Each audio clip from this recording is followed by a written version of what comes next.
Hello, everyone, and welcome to the Africam show. I am very lucky this time. I'm coming to you from a very, very, very hot African bush.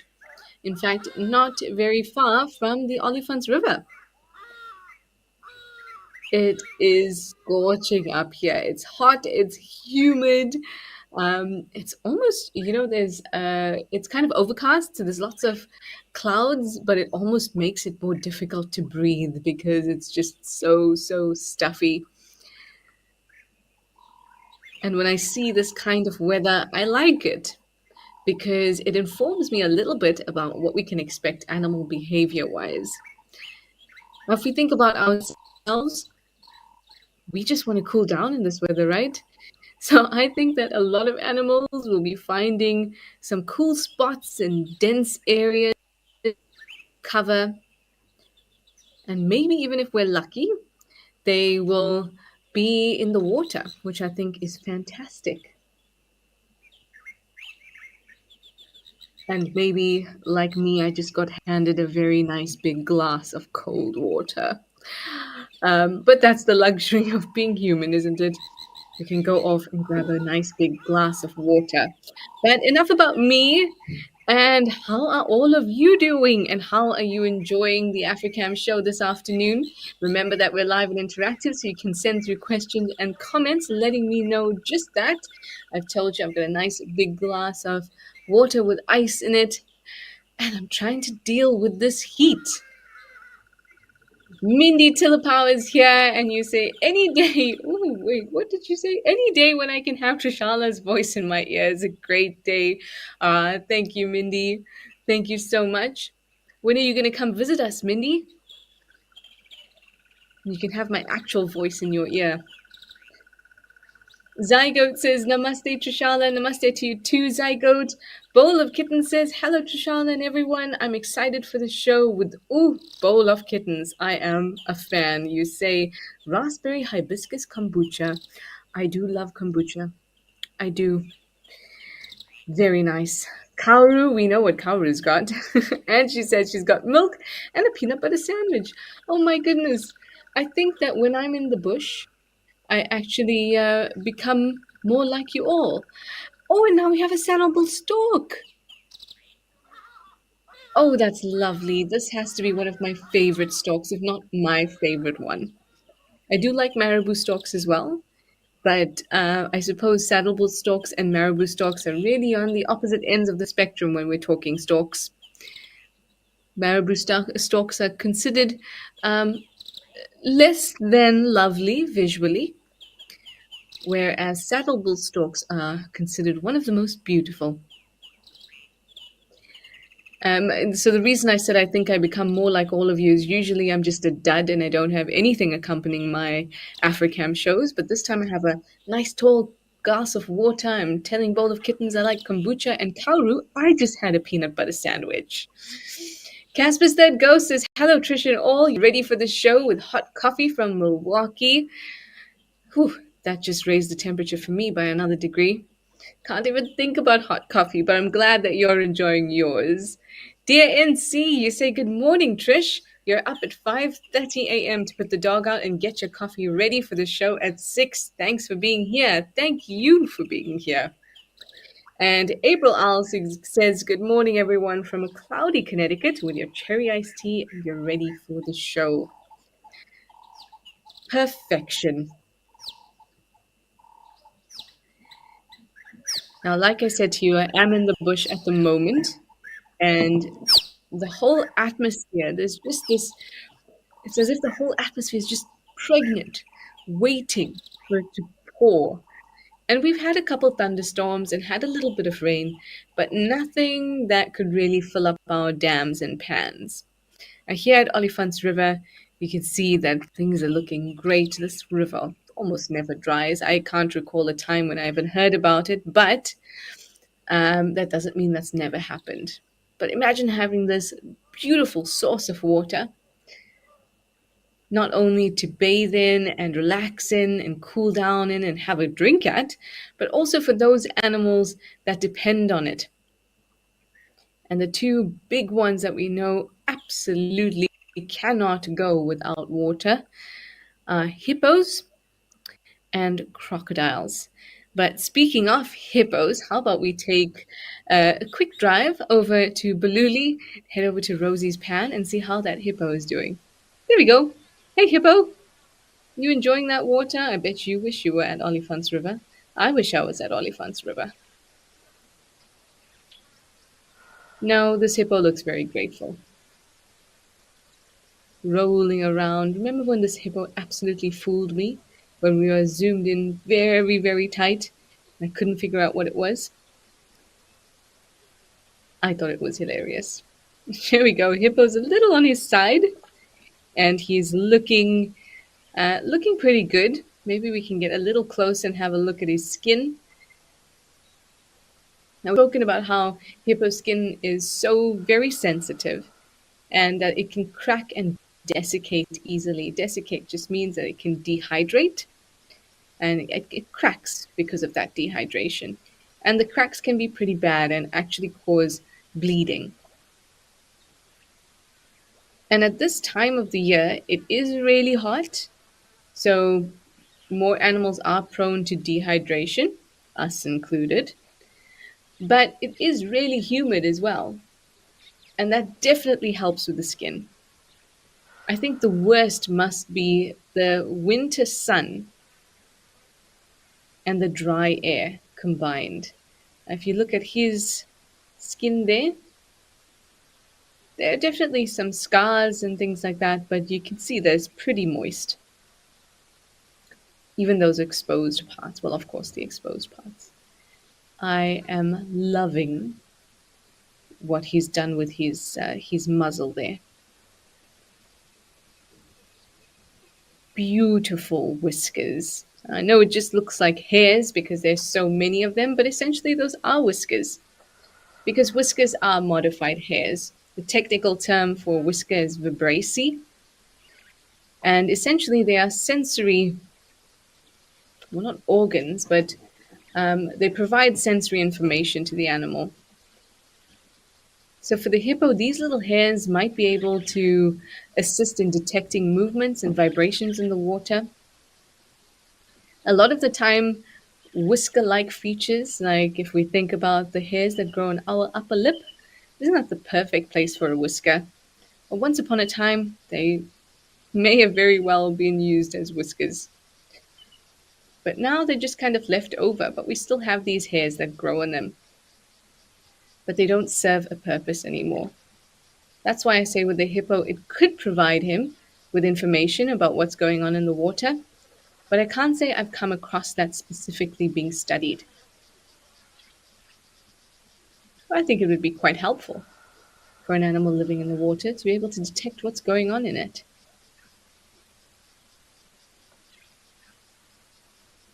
Oh, give us a roll.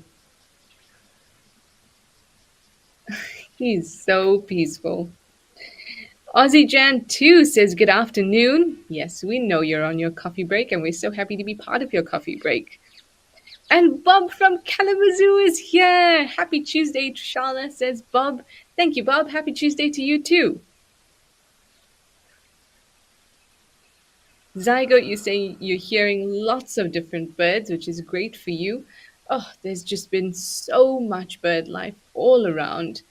And it's been great practice to be back up here in the Lowveld and actually listen to all these birds again. It's such a strange thing when you don't practice your bird calls and you don't, if you're just not exposed to it as much, you can lose it very quickly. But it comes back just as quickly. But you arrive at camp and you hear like a hornbill, something that you hear all the time, or a starling. And you think to yourself, oh, what is that? I know what that is. And then suddenly it can all come back to you. But it's a little nerve-wracking when you can't recognize a yellow-billed hornbill. But then suddenly it all comes back. And at this time, you literally cannot step outside without just the sound of summer absolutely engulfing you. Hi, Blair. Blair says good afternoon to me and good morning to you, Blair. I was about to to try the whole name again, and then I remembered that you told me I can just call you Blair. Thank you. And Amber Code says you're waving hello with hot coffee on a snowy morning. Very nice. Ooh, Mindy. Very nice question. Mindy, you were asking, evolutionary speaking, did hippos start off being land creatures and then move into the water, or has their lineage always been dependent on water? That is an excellent question to which I once knew the answer. Um, and I'm going to think because it's there in my brain. But a hippo's close relatives would be cetaceans.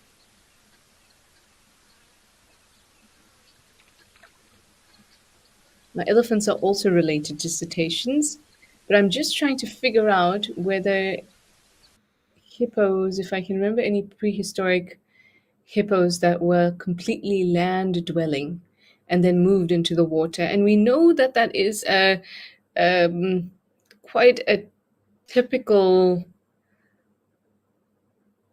I suppose, I don't know, typical thing we see with evolution, or that, or a typical pattern. That's what I'm looking for. And most mammals, in fact, all mammals, though their ancestors would have been from the ocean, once they moved onto land, they would have adapted to being on land. And then there were some mammals that moved back into the ocean, like whales and dolphins. So I would imagine, and Mindy, I will check this up for you because, as usual, you've put a bee in my bonnet, which means that I'm going to go into a rabbit hole this afternoon or this evening after the show's done. But I would imagine that hippo ancestors were land dwelling and then moved into waters. Another interesting way to think about this is the availability of niches. So if we've suddenly got a lot of mammals on land and they have evolved from saltwater creatures or creatures from the ocean, then we can imagine that there are tons of niches to fill. And if you wanted to be most successful, it's best to occupy a niche that no one else has, because then you can take advantage of that particular area and basically do your best without competition. So I would think that hippos would have been, or hippo ancestors would have been land dwelling and then moved into this freshwater ecosystem, which could have been open and ready to receive them. Well, now we have moved over to Tembe. I must say thank you to Kirsten for bearing with me there. She heard me going on the hippo story, even though the Rosie's camera was not playing along, and she let me stick with it. But then she was, we're moving over to Tembe, and here we are. Lots and lots of Nyala, and that female looks pregnant. My goodness, I haven't seen a heavy Nyala like that in a long time. Nice to see that she's still keeping healthy. She sprinted away.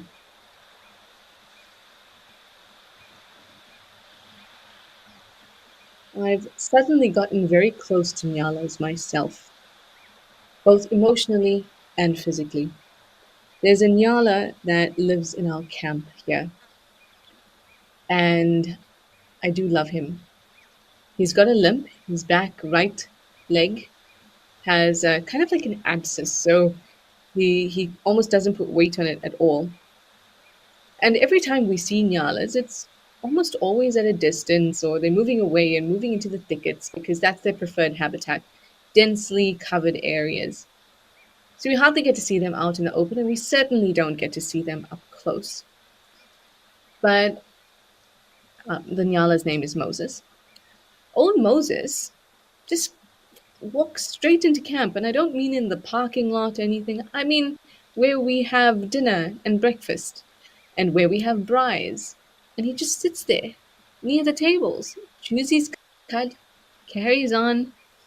Every now and then he does get in the way, and then he gets a bit of a fright because, uh, moving around and he's blocking entrance ways and things like that. But he's so gentle and he's lovely. I especially like it when he just takes a seat next to the tables. and just watches everyone do their thing, come through, go out, and he just sits there. He especially likes to do it in the evenings or late afternoons. And I've had the opportunity to have a really good and close look at his coat, his colors, and just how chunky he can be. From a distance, they look quite athletic, but when they're close up, you see they're a big antelope. Blair, you say you wish you still had whiskers. They are very cute. You do still have whiskers. They just are not very functional. But I suppose, just having a couple thoughts here, I wonder if they are beneficial to us even still. So the difference between a normal hair and vibration, or that technical term for whiskers. But let's head over to Tal before Kirsten scolds me, and then we can continue. Okay, there we go. We're back over at Tao. Sorry, you know what, Blair? I'm going to get into that in a moment, talking about and things like that and the difference. But I just wanted to give you an update. I was doing live at the Waterhole where we use with Wild Earth, where we do use Africam cameras as well, and we were at Tal, and there was a baby wildebeest that was stuck in the mud over on the other area, the area that's a little larger, close to where the grass and things grow. And it almost looked like that wildebeest the mum had given birth that day because she still had afterbirth and things hanging from her. And that wildebeest calf was tiny, tiny, tiny, and it was so brown. And it was stuck in the mud there, and the rescuers or the rangers did come to rescue it. But unfortunately, I'm not sure it was actually reunited with its mum or not, because the last scene I saw was them loading it onto the vehicle and driving away from it, probably in search of mum. But I'm very glad that we were able to see the rescue, at least after the show, on the cameras. And that stilt has just moved past us, and now we can see the crocodile frolicking.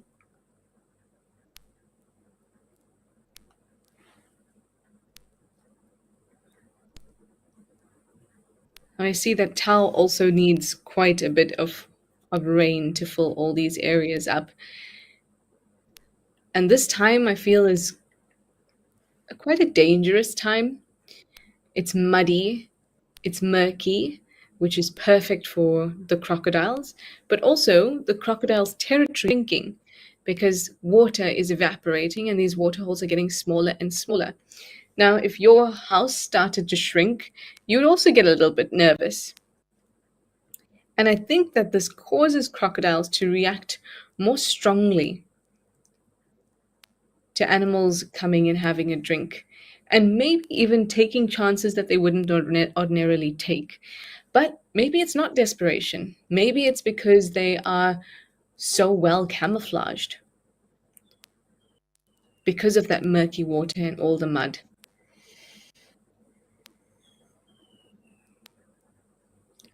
Whatever it is, I seem to see more attempts during this time of year.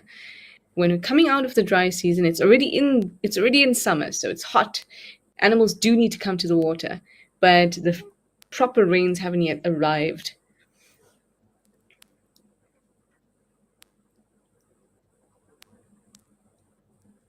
But let's see. Was at Tau as well. We saw a crocodile just as we came to the camera. The crocodile was thrashing around. It had launched itself out, but didn't get anything. So Blair, I was saying that the difference between just normal hairs and whiskers is a little bit of function and also a little bit of physiology. So a hair just grows out of your or out of a follicle, but it is there aren't any apart from a covering. There isn't much function to it, and of course, covering is very important. But a whisker is just like a hair, but the base, so you know where the follicle, where the hair follicle is, if you've ever seen shampoo adverts and stuff like that, you see the shaft of the hair goes into the skin slightly and there's a round bit around it, around the root. And that's the follicle. So that's where the growth happens and then pushes outward. With a whisker or vibration, in that area, in that follicle area, there's also some blood and nerves. So what ends up happening is as that modified hair, that whisker or vibration, starts detecting stuff, even the tiniest movement, maybe it's just a breeze, maybe it's just an insect, whatever it is, the tiniest movement travels down the shaft and into the follicle, normal, right? Just like any other hair. But instead of just that message just dying there, the blood that's around that follicle, it's liquid. So it amplifies any movement coming from that hair. And that amplified movement gets sent to those nerves that are in that area. And that in the animal sensory information. So I was thinking, do our mustaches, I mean, we probably should ask a man who has a mustache. At this point in time, I do not. At least not one long enough to do any detecting. I don't think it could ever grow long enough to do any detecting. Bold and significant, yes, but definitely not doing any detecting. But I'd be interested to know how men feel about that. And if you do have a mustache and you're in the chat, let me know. And let me know if, when you eat specifically, if you get any information from the hairs around your face. I do know that we've lost the, at least the physiology part of a whisker, but the hairs are still there. Maybe something's left over.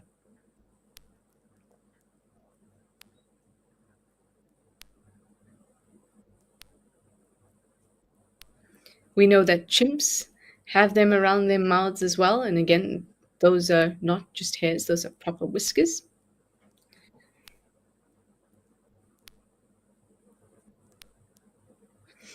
Blair, you're also asking, you say Nyalas seem quite gentle and you've enjoyed watching the male dominance displays. Does it ever come to fisticuffs? Yes, it does. And when it does, it's brutal. Many animals, when it actually comes to blows, can be deadly, which is why many animals have displays, ways that they can figure out who is bigger and stronger and more dominant without actually having to touch each other. And the Nyala dance, or I mean, it's not called, kind of, it's called a dance sometimes, but yeah, it's a dominance display. The Nyala dominance display is a really excellent example of that because they have slowed down everything else. They are actually putting themselves in a little bit of danger by engaging in that ceremony almost, because they are completely focused on each other. So they are putting themselves in a little bit of danger.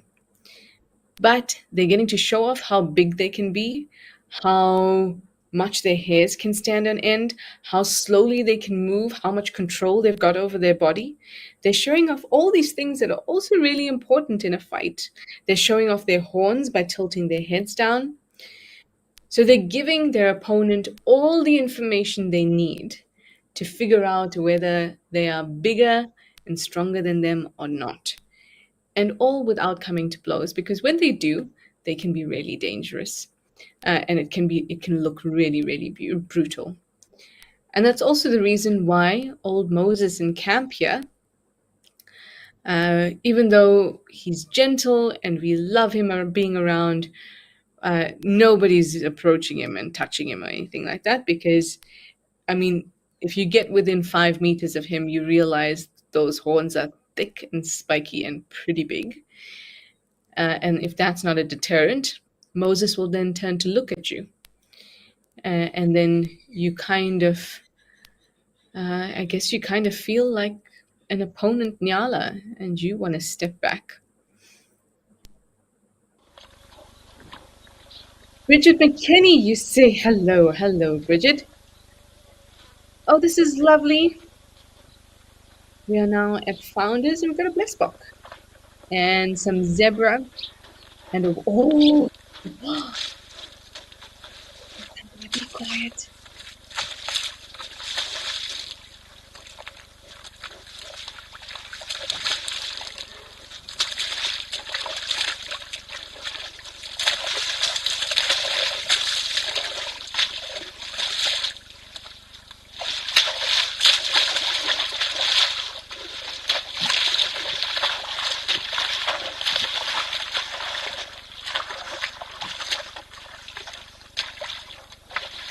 Everyone, this rhino is called Mandy, the mum.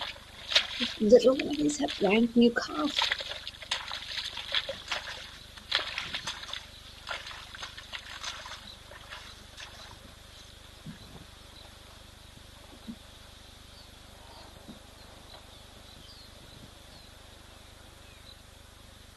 Whoa, that was so special. How did we manage to get you at that perfect time? Thank you very much, Kirst. I don't know how you managed to get you at that perfect time. Literally didn't miss a second of that. And that beautiful walk through the water. Stunning. And that little calf looking around. Kiss.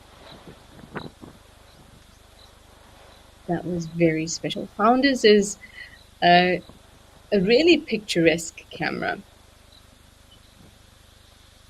I love this red soil, and when you have any, and the blue sky against the red soil, or the red soil against the blue sky, there we go. So any animal that comes through looks very special. And when we have Mandy and her little calf, I think that's just extra special. Very much like the capes. It's the Eastern Cape or the Western Cape.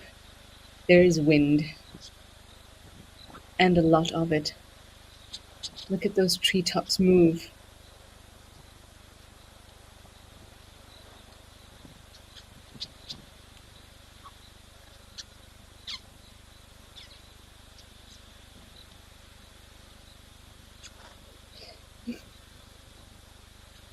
Mindy, what? The rhino heard it, that is cute. Oh, heard his cue. There we go. Time to take over the sighting. Absolutely. He's probably got the show open. And comms with Kirsten. Orchestrating this great sighting. Bridget, you say you love baby rhino. They are very cute. I think, was it one of the Wild Mice episode Thursdays a couple weeks back? I'm not sure if I was with Kelly or with Taylor, and we saw Mandy and the calf for the first time. Oh, it was too sweet. And then we had a lengthy discussion about rhino calf, hippo calf. They are just too adorable, both of them. All baby things, actually, baby mammals. We find them irresistible, which is a very important evolutionary trait, by the way. Because if you had to just objectively think about a helpless thing that generally has quite large eyes for its body, um, and rolls and things like that. I just say this to you. Helpless creature, huge eyes, big head, wrinkles or rolls, doesn't make you think that, oh, I love this creature. But it's really important for us to find them cute and adorable because our own babies are like that. And it's definitely helpful if you find the thing that you need to take care of irresistibly cute. And all baby mammals kind of share similar characteristics. A little disproportionate, a little chubby in certain areas, and these eyes that are a bit too big for their bodies. And that's, of course, because eyes don't grow. It's only like your slits and things that will grow. So your eye might appear a little larger. And now we have a warthog coming to have a little drink. Very peaceful here at Founders.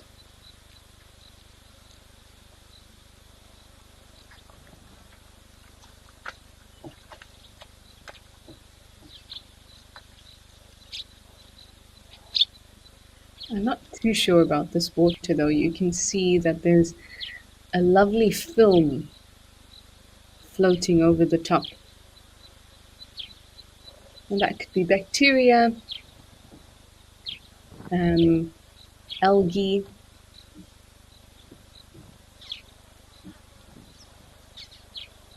It could also come from other contaminants like animals that urinate in the water or defecate in the water.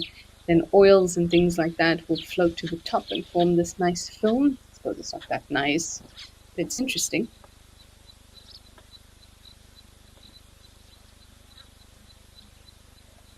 And some helmeted guinea fowl there. Karu, yes, you recognize the lesser striped swallow calling.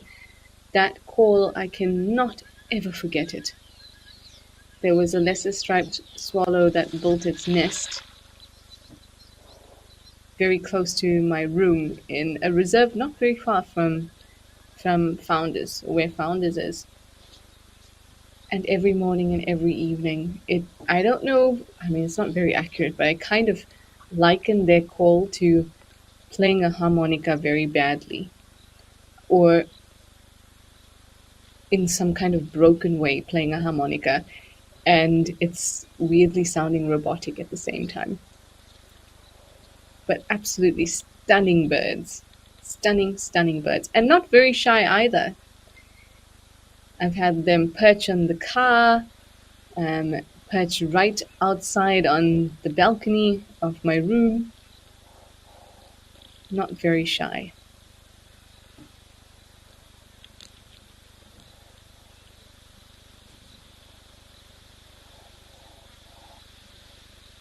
Oh, Amberco, you say before the cams you never knew that rhino calves made a sound. Their talk is so sweet to hear. They do make a sound, but not only that, they don't just, it's not just the calves that make that sound. I, in person, had that sound made at me by a rhino that was about 3 years old. Of course, yellow-billed duck up there. Yeah, she was about 3 years old and she came right towards the vehicle. She was with another very old rhino cow. And sometimes rhino cows, they don't necessarily only take care of their own calves. If they don't have a calf and there's a young rhino around, they might kind of take it under their wing, but not directly, just kind of hang out together. And that's what was happening in this situation. So the very old rhino cow was lying down, and the calf, well, she was quite a calf. She's about 2 or 3 years old, and she got up and started walking towards my vehicle, very gentle, lovely. And then she turned around and looked at the older cow, and she did that cute, cute, cute sound. It kind of goes like this, like, mm, mm. It's very sweet and it's very soft, but high pitched. And then she started doing that and then walking towards my car and looking around at the older individual, like, come on, time to go. And she came right past me within a meter, making that delightful sound. And then that older cow finally got up and started to follow this younger individual around, and also came straight to the car and then decided to rub her horn on the front of my vehicle. And then I had to scold her, but gently. So we don't want to encourage that. I mean, what if somebody doesn't? What if somebody gets scared and reacts badly to a rhino doing that. So for their own protection, for any animal, it's always best to discourage them from making too much contact with you, even though you secretly love it. And it is a beautiful moment, and keep that wonderful moment in your heart, like I do with this rhino pair. But ultimately, we must discourage that kind of behavior for their own good. Yeah, how about that? Let's head over to Huanghe and have a look at my second favorite stork. So we started off with that saddle bull stork, and here we have the great Marabou stork, the largest stork, by the way. A Marabou stork is not,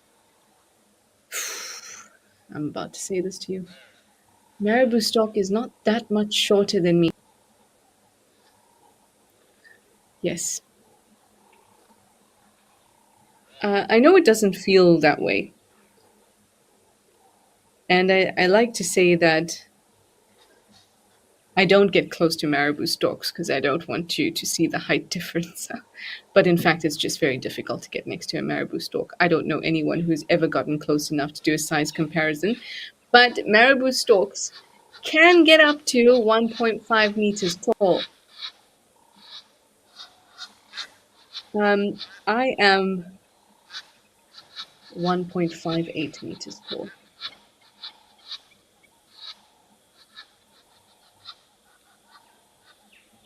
So, yes, it would be embarrassing to stand next to a marabou stork.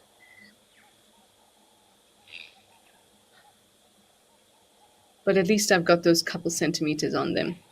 When it comes to wingspan, though, I've got nothing on them. They have huge wingspans, about 2.5 meters. I can't compete with that at all. And that does make them our largest stork.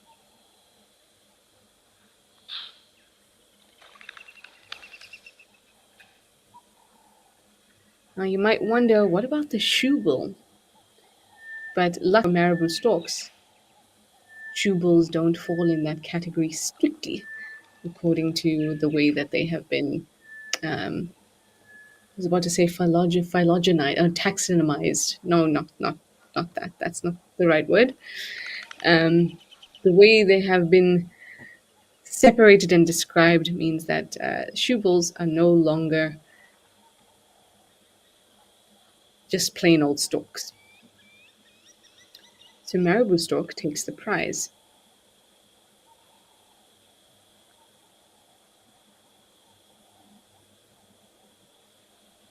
Oh, thank you, Kaoru.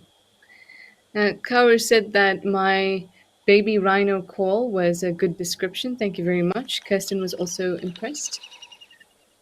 Thanks. Oh, look, the stork at the back there is having a drink.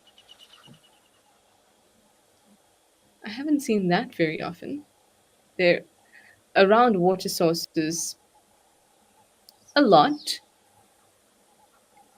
And even though we know that they scavenge quite a bit, they also hunt for frogs and little invertebrates, fish even in water. And usually I see them just kind of chilling. But that one at the back right, even had um, a nice drink.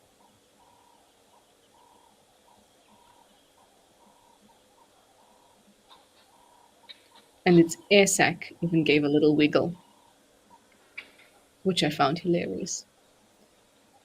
Very lots of commotion here. This Impala ram is losing it. What's up?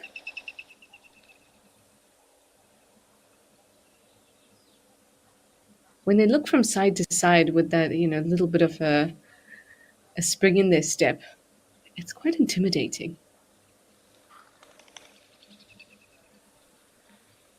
But not for the marabou storks.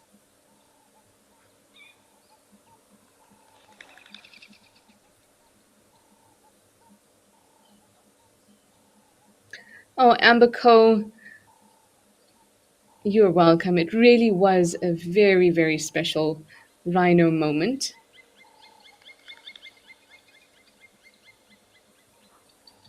It was also very special because that rhino cow died a couple days later. So, and it was just from old age. She was ancient. She almost had no horn left, and that's because horn growth slows as they age. And she's constantly rubbing it on things and stuff like that, as she did rub it on my car. She actually moved the car as she scraped her horn on it. And yeah, she died a couple days later. It was just about 3 or 4 days later. And she died in her sleep as well. At first, I was pretty worried because it was deep in the bushes, and all I could see was a rhino head and, well, not even a rhino head. All I could see was that the neck of the rhino was kind of like cut. And I can see there's rhino skin, and there was another rhino, that younger one, the calf that was making the sounds. She was next to this old cow. And we were quite worried because we couldn't see the face and we thought that maybe it was a poaching incident. But thank goodness it wasn't, because when the unit came to check it out afterwards and they cleared the area and secured it and all of that, they let me go in and see the cow and even touch her and say goodbye, which was really, really, really sweet.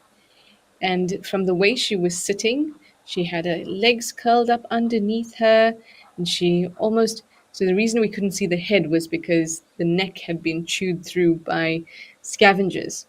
And so the head was kind of like rolled over, so we couldn't see it. But it was almost as if she had tucked herself in for a nap and just went to sleep. And that's what the vet said as well. She said it looks like she just fell asleep and never woke up. And that younger individual was hanging around, but eventually she got on with life as well. And yeah, it was a very interesting and a very touching memory when I think about how we ended up finding her, and the chaos and confusion and sadness, and only to realize that she's just fallen asleep in her. Um, she's fallen asleep. What was I trying to say? She just died falling asleep. There we go. Very peaceful. You could also see it in her eyes. She had very droopy eyes. And it's only something I noticed in the last year or two seeing her, how kind of droopy and sleepy her eyes looked. It was very, very special. Mindy coming with some more interesting questions. You say, any thoughts on why some parts of the world have populations of large sized birds? The only thing we have close to this size is the sandhill crane. Is the sandhill crane the one that was people mistook for the Mothman in San Francisco? Is that the same one? I think it might have been. I haven't actually thought about it. And that is an interesting pattern. Why some large birds persist in certain areas. Which are the other parts of the world that have really large birds? Obviously, it comes down to habitat and resources. So, and I think we can exclude, thinking about this, we should exclude seabirds because their size and adaptation is purely based on the characteristics of that habitat. So I'm going to do a bit of research as usual, Mindy giving me homework. I'm going to do a bit of research on that because I haven't actually thought about that before. So until next time, everyone, when I come to you with information about bird size and populations and habitats and why they exist in certain areas and not others, and of course, I come to you with a hippopotamus lineage. Thanks to the home or to Mindy for all the homework. And thank you all for joining us. It's always a pleasure. I had a fantastic time and I feel energized as I usually do after spending this time with all of you. So thanks for your questions and your comments. I'll see you on Thursday for Wild Moments. Bye for now.